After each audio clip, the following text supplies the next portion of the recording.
Cercamela tu.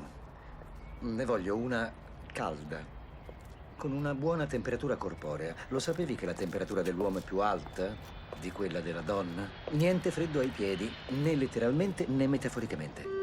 C'è una donna nell'ufficio della Ocean Assicurazione Antincendio che mi ha sempre attirato molto.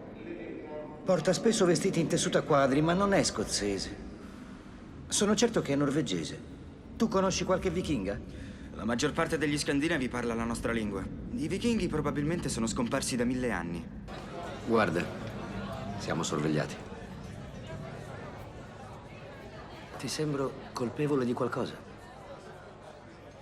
Questa norvegese scozzese bellissima è sotto sorveglianza per appropriazione indebita. Si chiama Teresa o Griselda, e se il nome non è Griselda dovrebbe esserlo. Era brava, belle dita. Un giorno mi ha messo una poltiglia sulla fronte e i piedi in una bacinella con acqua fredda e sale. Non mi sentivo per niente bene. Poi mi ha preparato una bevanda complicata che mi ha fatto addormentare sulla scrivania. È stata sollecitudine o cercava di arrivare alla cassaforte?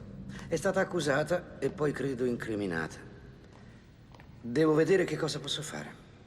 In questo devi aiutarmi tu, signor esperto. Credi che diano un film di Fellini sull'aereo?